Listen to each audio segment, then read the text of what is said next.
Nerdrotic is gonna be pissed. Sean from Middle Grounded, same person that gave me the information about Constantine, WB, same person that gave me this. Now, first off, you need to know the new Warner Brothers remake does have a little bit of pressure because Amazon has banked $1 billion or whatever it is on their garbage, Lord of them Rings, the Rings of Power.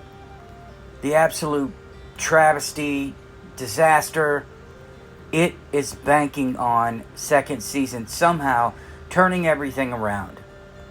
With all of the woke garbage that has absolutely failed, they are looking at Picard Season 3 as some kind of saving grace, as a blueprint for how to win fans back. But here's the deal, they don't really want to win fans back. And how do we know this? Because we've seen it.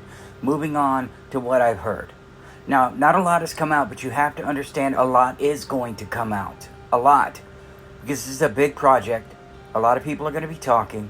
A lot of the executives give it. This is why it's screwed already.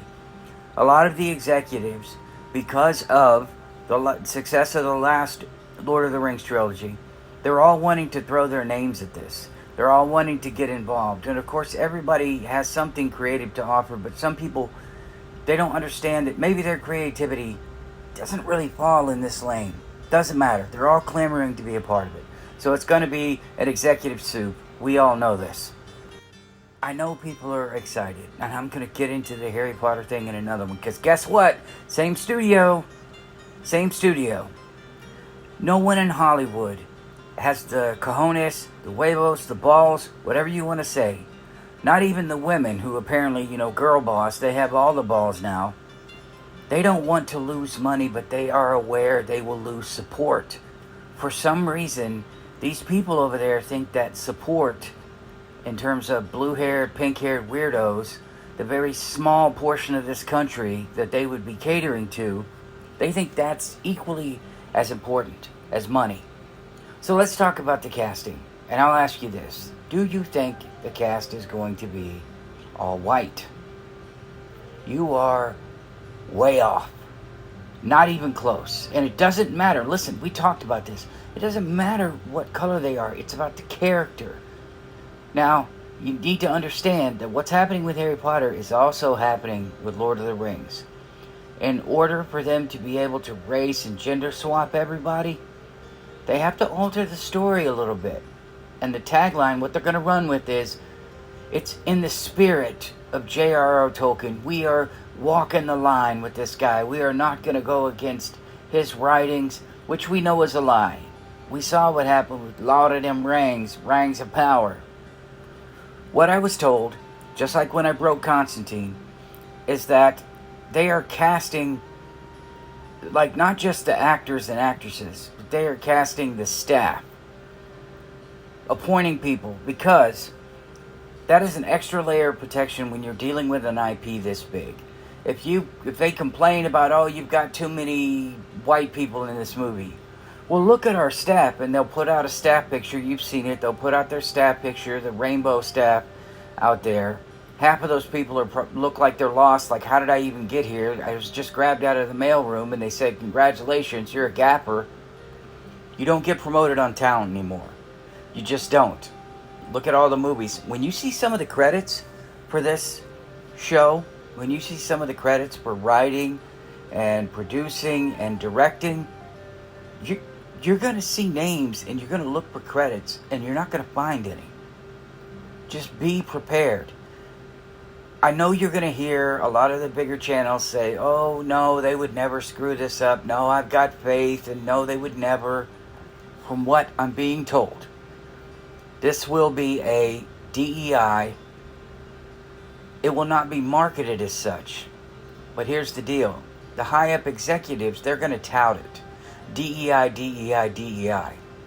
The director is going to tout it. DEI, DEI, diversity, equity, inclusion. Because, of course, that's the plot, character, story. That's all anybody is anymore. Just walking letters.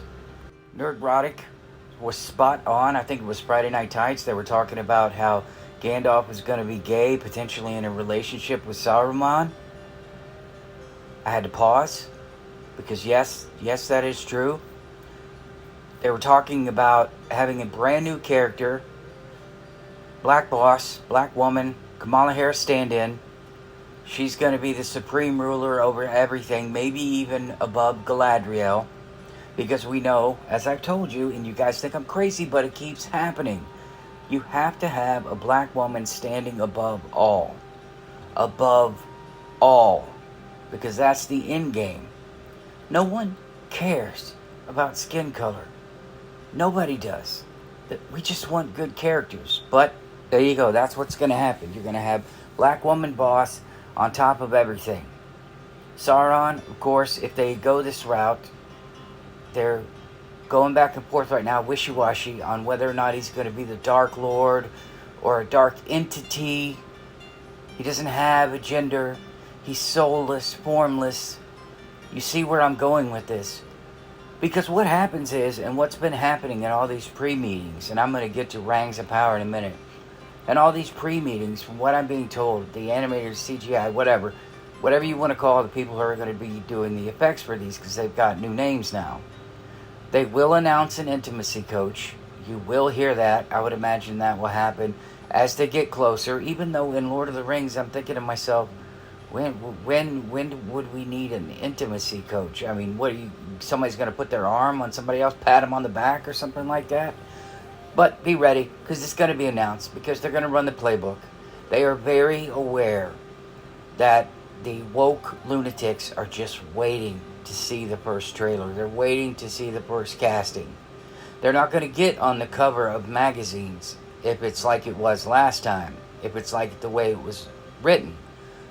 So they're having to pick and choose carefully who's going to be race swapped, who's going to be gender swapped. We already know LGBT all over it, because they feel, and I hope other people will come out that have people that work over in WB, because they feel like this is bulletproof, just like they feel that Harry Potter is going to be bulletproof. But that is a jumbled mess.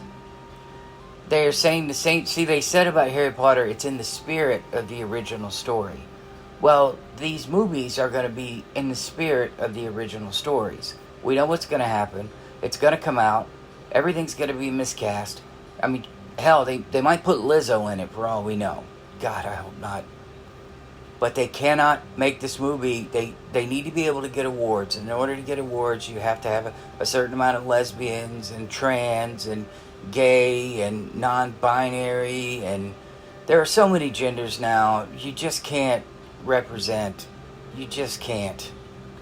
It would be in a movie like this, and I'll back up, because I said this to my friend. With all of that crap that they've got out there now, there's like 35 genders or something absolutely stupid, ridiculous, in the quest to feel individual. When you see a movie like this, they can take all of the extras, and in the crowd, to get their DEI points, to women kissing, to men kissing, a woman dressed like a man, kissing a man, I don't know. But this is the perfect opportunity. And that is what's being pushed. You have half of the people who want to make a good movie and want to get an award, and you have the other half, because WB has been infiltrated, just like Disney, infiltrated by these woke activists who see something that's going to be successful, and they want to attach their name to it, they want to latch onto it, and they want to play the victim. So just be prepared when you see this. Be prepared. Because everything you loved about the original trilogy will not be in this trilogy. They wouldn't remake it to make it exactly like it was last time. And you can't remake anything without race and gender swapping everybody. And you can't have a white man in charge. So you do the math when it comes to Aragorn. I'm thinking a Pedro Pascal type. Light-skinned, but not white. And they will make sure you know that it's not a white person. And they will be very happy that he's not white. And they will like the fact that you're scratching your head going, why would you do this? So I would not expect Aragorn to be a white dude unless, oh my God, unless, and we were laughing about this on the phone, unless Aragorn was gay. And then it's okay for him to be a white man. This is where we're at. And Gary Buechler, I think it is. I don't know, I call him Nerdrotic. I watch his channel. he has hope for this. When he finds out, when it comes out, when they start releasing stuff, because they're going to test the waters very soon, be ready. And I want you to come back to this video. They're going to start, quote unquote, leaking things because they know it's going to get out sooner or later. They're going to leak it and it's going to get spun, and they're going to spin it one item at a time. I think this whole thing is going to be a disaster. I think it's going to be a DEI mess. And if it's anything like Constantine, they're going to change it just to change it. Joan Constantine. I told you guys about that. I told you, oh God, it's just, I wish they would stop, but they cannot help themselves. They cannot. The goal, anybody in the film industry, anybody that's in there, you can ask. The goal is for whatever's new to be the go-to. You want to be able to vault those old things that may be problematic in your eyes. The Bud Light idiot woman who appealed to 0.02% of the country and thought that putting a dude dressed as a woman, or excuse me, dressed as a schoolgirl, and I've got some theories on why that person got where they are, Ezra Miller, but they thought that was a good idea. If they try that with Lord of the Rings, you saw what happened to Rings of Power. Amazon has a lot riding on this, and now I'm getting to what I was talking about. You don't think they speak? You don't think there are crossovers from each of those people on the funding side, on the back end? When there's an investigation about why Batwoman was canceled, mentioned by Kamala Harris and people wanting to start an inquiry why a show starring a black woman was canceled, you know where this is going. They all rely on each other. That's why I have a hard time understanding why Mario was allowed to... I mean, it's Nintendo, they can do whatever they want, but why Mario didn't have to fall in line. Universal, they're not falling in line, and they're winning. They're winning big time. That can't happen because it just shows that their agenda is not going to work. Well, Rings of Power, this show is trying to stay being produced, stay in the works. And if WB was to come out and they were to put out something amazing, something that the fans wanted, something that was more in line with J.R.R. Tolkien, that didn't come out and say, I'm a strong, independent woman, and you will not, blah, blah, blah. If they didn't come out with something like that, there's going to be a problem. There's going to be a problem. It will make them look weak. And if it's successful, it will make them look like they did the wrong thing. Jeff Bezos is a powerful freaking man. I have no doubt in my mind that what I am hearing is correct. And I have no doubt in my mind that they're going to start leaking these tidbits just to test the waters. And then if they don't go over well, this is just an idea. This is just an idea. It's a preliminary. We were thinking about it. And I'm sorry, but the new Warner Brothers Lord of the Rings trilogy remake is going to be a DEI disaster. There's no other option. There's no way it couldn't be. I do not think it's going to be good. I think people are going to go see it because they're going to recognize things. They're going to be able to go, oh, look, we may get cool characters. I doubt Legolas is going to be a white, blonde-haired man in this one. I think a lot of people are going to be frustrated. As far as the story, remember, I said it's in the spirit of the original Lord of the Rings. In the spirit, this is what they do. It's a take on that. We didn't want to give you the exact story. We updated it for modern audiences. Whether you believe me or not, I've told you before, I don't care. But I'm right. And I'm proven right. And I will be proven right on this. You can come back to this video and high-five me. But I just wanted to get some of that crap out there because it was really frustrating. It was a lot to just spit out. I wanted to before I forgot it. Anyway, Sean from Middle Grounded. I love you guys. I'll see you in the next one.